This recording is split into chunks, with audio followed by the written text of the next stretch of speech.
Hello, everybody, and welcome to the Adult Chair on rashpixel.fm. I'm Pete Wright, and I am here once again with Michelle Chalfant. Hello, Michelle. Hello, Pete.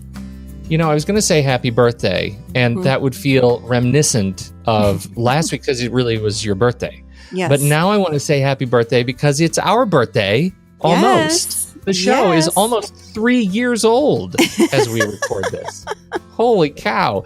It's actually, our official birthday is the 21st. So, and Pete, is that near a certain birthday of yours? It's also, I'll just say this. My birthday coming up is also, it happens to be a birthday that is divisible by 5. Oh, that means are you it's kidding? A big one. I didn't know. Big one. Yeah. Wow. Yeah, yours is the 20th. It's the 20th, and my birthday is in fact the 20th. 2 Scorpios leading the Adult Chair show. What do you know about that? How did that happen? I love it. Yes, so I prefer to celebrate the Adult Chair podcast birthday on the 21st. I have to say, turning 50, yeah, I woke up and I felt, which shocked me, because when I hit 40, I was depressed. I was really like, oh, that was really like, it threw me. But when I woke up and the day I turned 50, I felt more empowered than I have in my entire life. It was kind of crazy. That's fantastic. Yeah. And I was wondering if it was going to stay and stick, and it did. Yeah. Yeah.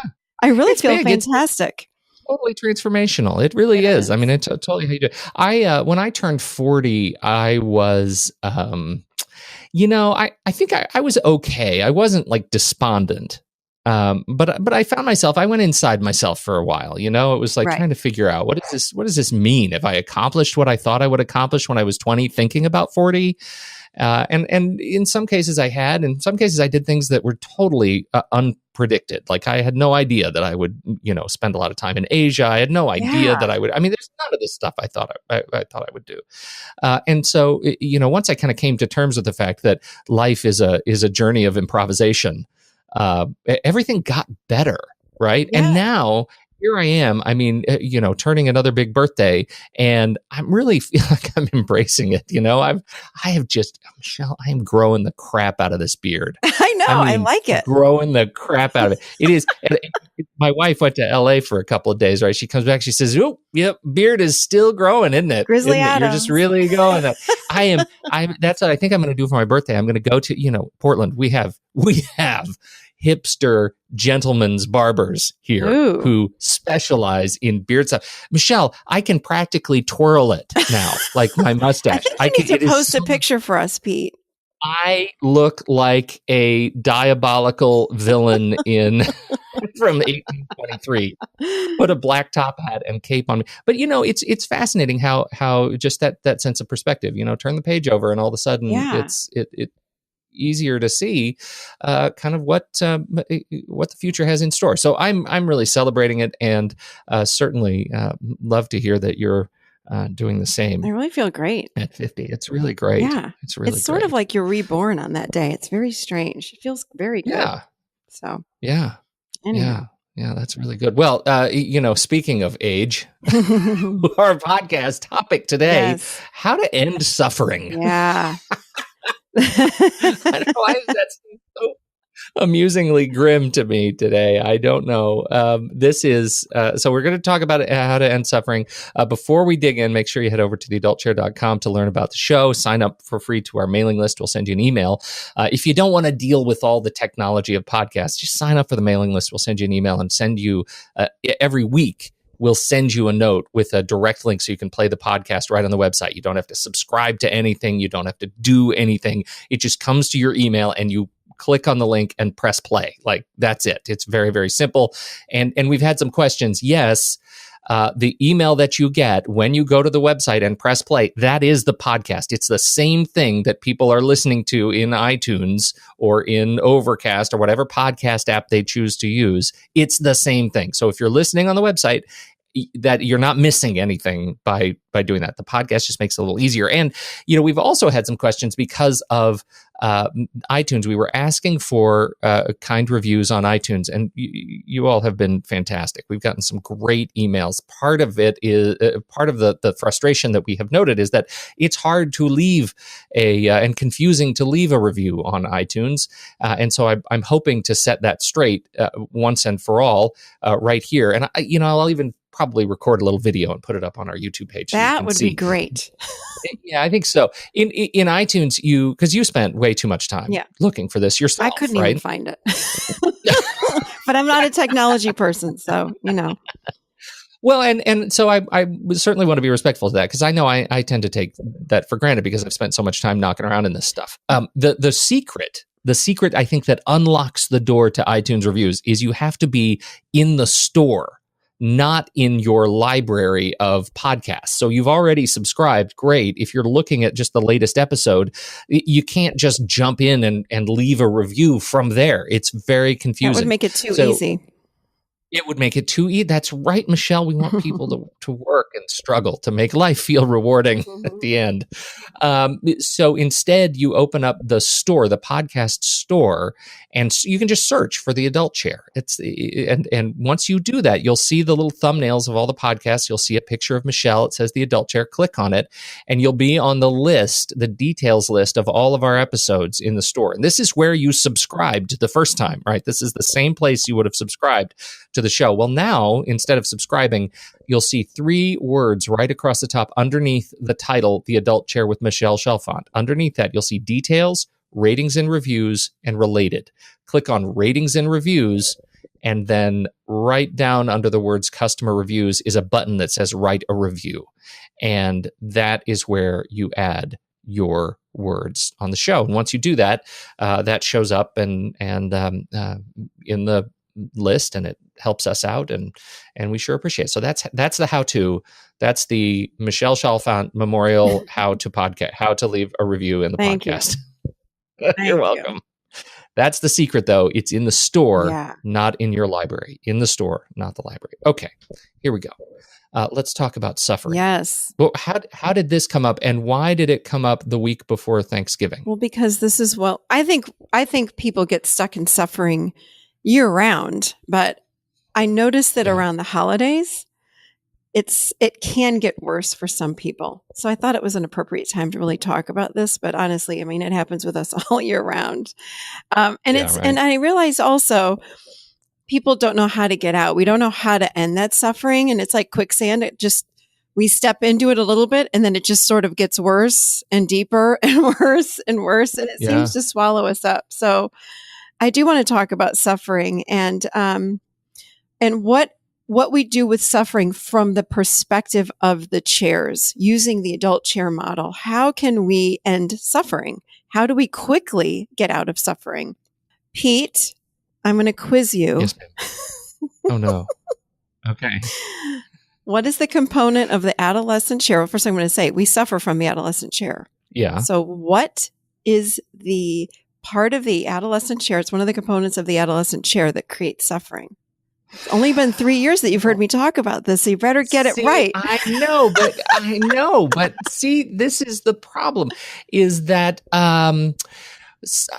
okay, so we get stuck in suffering in the adolescent chair because this is one of my favorite things that you've talked about. I don't know if this is the right answer right now, but because the adolescent chair is where we make up stories. Yes, A+. Is that right? Right. Was I right? Hallelujah. Yes. So we all know that stories and assumptions come from that adolescent chair. So what happens is we may talk about a fact, and I'm going to use the example I've used many times because it's something that I've suffered over many, many, many times. So a fact would be something like 10 years ago, my husband got a job in Nashville, Tennessee, and we moved here. Here's another fact. We left like 40 members of my family in Charlotte, North Carolina. That we'd all lived there for 10 years, and then we had to move to Nashville, and now we've been here for 10 years. So fact and fact. Here's another fact. Right, and that's it. Yeah, that's so here's another fact. I'm very, very close to my family. I love my family. Here's another fact. I grew up with my family. Living in Rochester, New York, I had, aunts, uncles, grandmother, they were all around me in Rochester. So that's how I grew up. So for the first few years of my children's lives, we had family around. Yet another fact. So here's where suffering happens with me, with all of us. It's when we start making up a story about these facts. So think about this, and I do this in my office with my clients. I'll have a pillow on the floor, and I'll ask them to stand on that pillow, and I'll say, tell me all the facts. And then when they step off of the pillow, they go to this other pillow that's nearby, and I call it Suffering Island. I really do. And the Suffering Island happens when we jump off fact and truth, which is the adult, and we step over into stories. And then the stories that I would make up about living in Nashville are that takes my mood way down. I get so sad and lonely and depressed, all of this. So when I go from all the facts I just listed to, I miss my family so much, which is truth, but my children are growing up without family. They don't have a rich life without family. Nobody comes to their games, so they're going to be sad about that, which, by the way, is not true. But in my mind, it is. My story tells me it's true. Now mind you, I have a sophomore in college and a junior in high school. So here's my story. And they both have girlfriends that live here in Nashville. Very serious girlfriends. So my story is, so that's a fact. The story is, and then they're going to get married and they're going to want to live here and they're going to have my grandchildren here in Nashville. And I'm going to have to stay here and I'm going to still live away from my family because my plan is to move back to North Carolina with my family in a year and a half. But now, because they're going to have my grandchildren here, I'm going to be stuck in Nashville all alone. And I really want to be near my family. So now my life is going to be terrible and their lives are terrible because they don't have the experience of growing up with family. They only had that the first few years of their lives. So their life is going to be terrible because of it. So I just want to say something though, for the clients that are listening, don't freak out because I will always have a private practice here. And I will come back every few weeks and still see clients here. So please don't worry. I plan on maintaining my practice here as well as North Carolina. So in 5 years, when Michelle and her family move to Paris, that's a whole different thing. It is a whole different thing. But now, do you see what I'm saying? Because like when I start saying these things and I'll tell my husband, he gets so upset with me. He's like, why are you projecting 10 years out into the future? And you think you're going to have grandchildren here. And he's like, what? We don't even know. They're still in high school and college. I'm like, you're right. I know. Yeah. So that's where this is how people go into storyland. So, or what I call Suffering Island. Yeah. So, well, that's really true. I mean, it sort of gets back to our birthday message that we opened with, right? Life is a journey of improvisation, so true. and so much projection comes when we forget that it's tough to plan for tomorrow or next week, let alone 2 years down the road. Yes. Who knows? We really have no idea. And the other thing I want to say is, remember, we can make the same statement, the same exact words and sentence can come from the adolescent chair and the adult chair. It's the energy that's behind it. It's like if there's that victim-y suffering energy in it, we know we're in that adolescent chair. Because I can sit and say, this is a fact. This is the adult chair would sound like this. I'm really lonely without my family, and I feel like we made a mistake moving here because I really would have preferred to raise my children around family. Period. Or I could say, I feel like we made a mistake here. We should have never moved here. This is such a mistake. I made a huge mistake moving here. I really wanted to raise my children around family, and I've ruined their whole lives, I've ruined their lives. So do you notice when you hear it, it's like, ooh, that sounds different. Well, and you can really see where the second can turn into a thought spiral, right? Exactly. That's the quicksand I'm talking about. So we step into the quicksand when we go there, and man, it's like thoughts create other thoughts. Like attracts like. So if I'm in a negative downward spiral, guess what's going to happen? I'm going to attract more thoughts to me that are more negative and spiral down and spiral down. So we have to be very careful with our thoughts and what's happening in the mind. And remember, we get to choose our thoughts and allow our thoughts to come in. Now, if I start having these thoughts, I can do a lot with these thoughts. But if we are just really unconscious about them from that adolescent chair, they happen to us. Mm-hmm. And we can't stop them. They just keep going. And then when we give meaning to those thoughts, oh my God, forget it. Meaning is really Right. that takes us down very quickly versus facts. A fact is a fact is a fact. But it takes a lot of training though to stop yourself. I feel like we've been talking about this for 3 years, and I'm only now feeling like what I'm good at this point. I can say with confidence, I am good at recognizing when I'm no longer in fact and truth. Yeah. And I'm really good at recognizing it when other people are not in fact. Who are you kidding? I'm a master at that. But I'm not as good yet at fixing that, at like stopping it in myself, right? It's really easy for me to say, okay, I'm not living in fact and truth. How, but I still see it coming. Right. And that doesn't always make it better. So how do we step out of that, and how do we take it to that next level of not just observing that I've moved beyond the fact and truth state and I'm now into Storyville, and understand that about ourselves and try to get back into fact and truth state. Yeah, that's a great question. One thing absolutely for sure, and I've said this before, I think we did a podcast or two on this, is meditation. We call meditation, remember, a practice. It's a mind practice. Hear me say again, and I will say this till I'm blue in the face. Meditation, people say, well, I can't meditate. I hear this weekly in my office. I can't meditate because I can't quiet my mind. That's not what you're supposed to do. So stop it. Right. Stop it. I thought the same thing when I started to meditate many, many, many years ago. I thought, well, I'm a failure. This feels so bad. I can't quiet my mind. That's not meditation. Meditation is learning how to observe the thoughts that are coming into the mind, not buying into them, standing witness to those thoughts, where we witness what is being said in the mind. And the more we buy into it and get hooked by those thoughts, the more our mind quiets down. And there's a gap that happens. There's a big space then in between those thoughts. And think of like a ticker tape on the TV or wherever, the ticker tape that's moving. All of a sudden there's a gap. And that gap is where we connect deeply into ourselves. But that's where the quiet happens. But if we stop engaging in what the mind is saying and believing it, the mind slows down. It creates more gaps. So if we practice this in meditation once a day, a few times a week, however often you can do it, then throughout the day, when we're having the thoughts and we're living our lives, we've already been practicing. It's like lifting weights. It's creating a muscle around this. So then we can stand and go, hold on a second. I think I'm buying into this thought I'm having right now about how forlorn I'm going to be when my children decide that they want to spend the rest of their lives in Nashville and I don't want to be here. Exactly.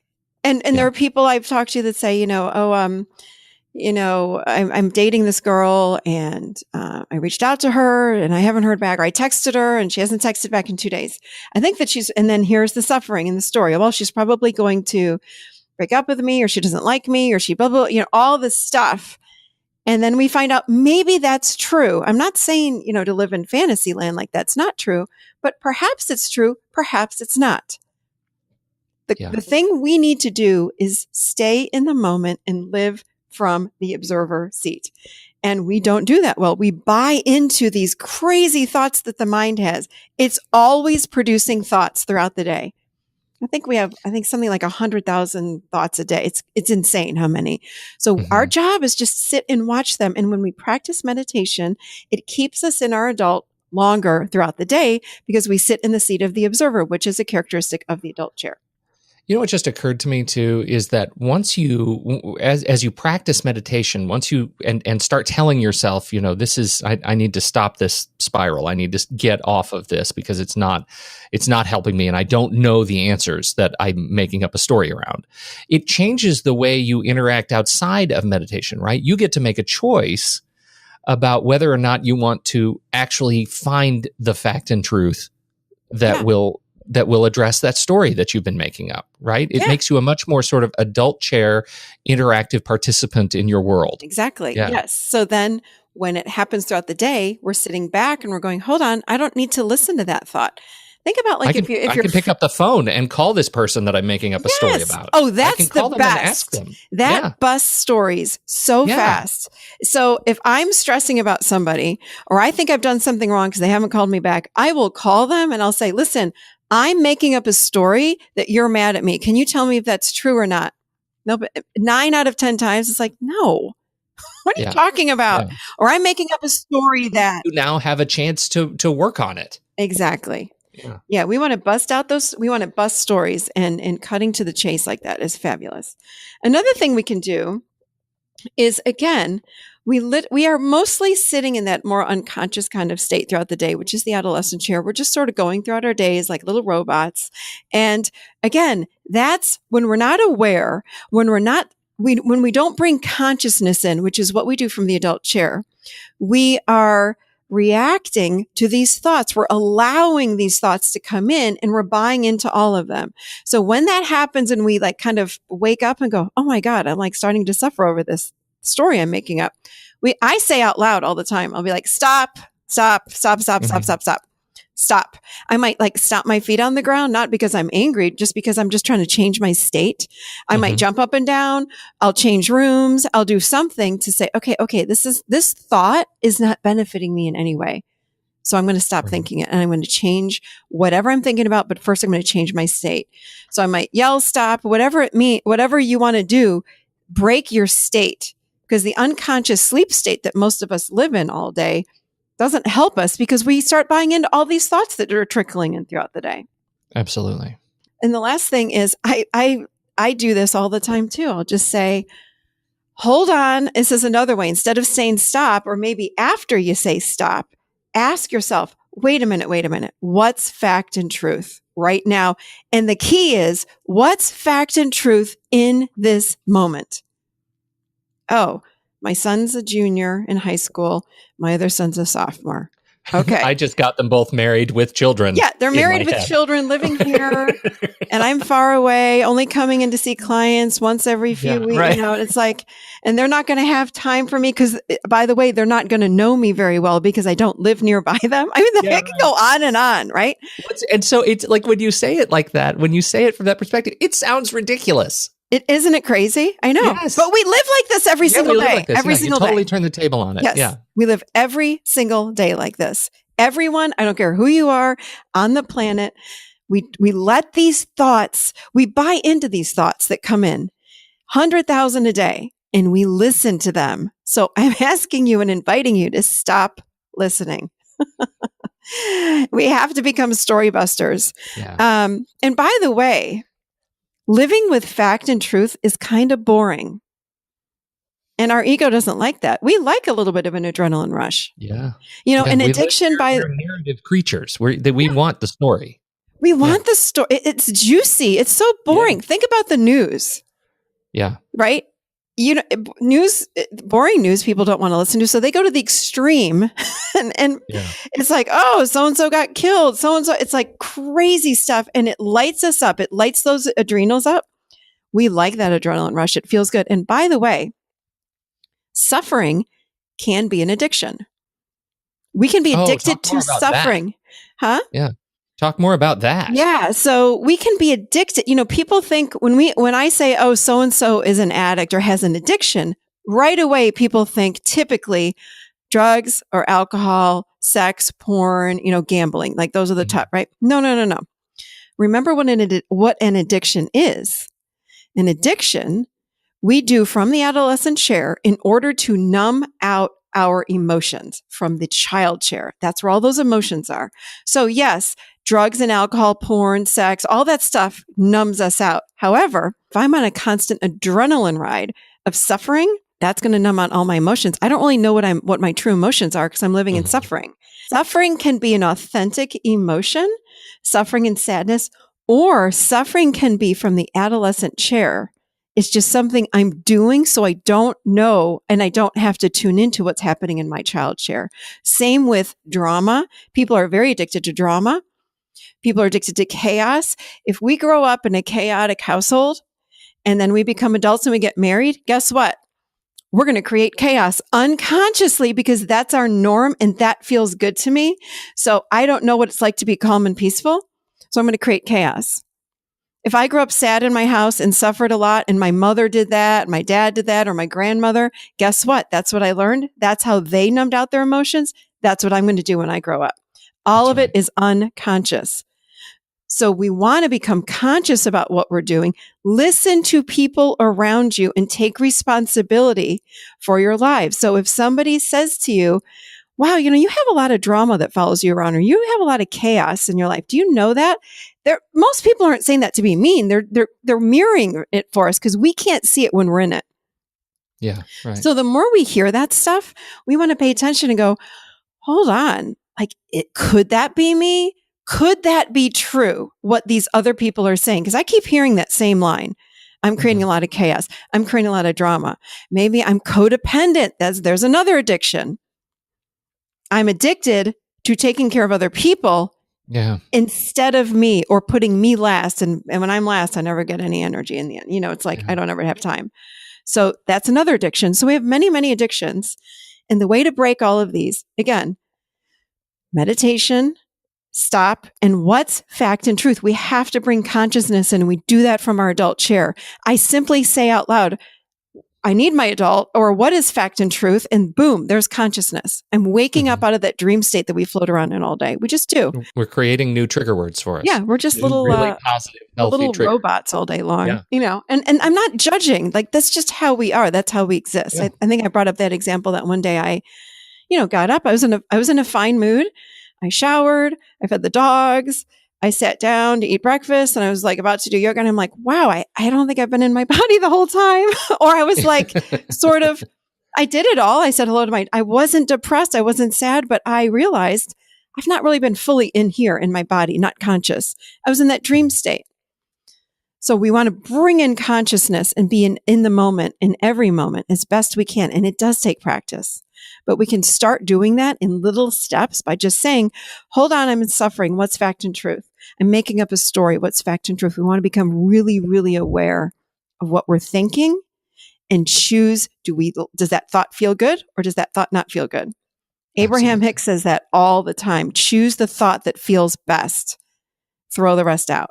Good stuff on moving through and addressing and ending your suffering, and to live in fact and truth, people. Really, it is the best gift that I have gotten from this podcast, is that creating that instinct to always ask, what is fact and truth right now with what I'm experiencing? Right. I say it to everybody. I live it. I love it. It's a fantastic thing. If you I think that was one of our first podcasts on stories and fables, wasn't it? It was stories and fables. It was a long time ago. That was a great one on becoming a story buster. And let me tell you guys, whenever you're listening to this happens every day of our lives. However, during the holidays, wow, it's like we live in Storyland. We are going to be on Suffering Island if we don't learn to bust ourselves, because so-and-so said that about me over Thanksgiving, or so-and-so said that about me at Christmas. And can you believe I didn't get invited to that Christmas party? It's like, whoa.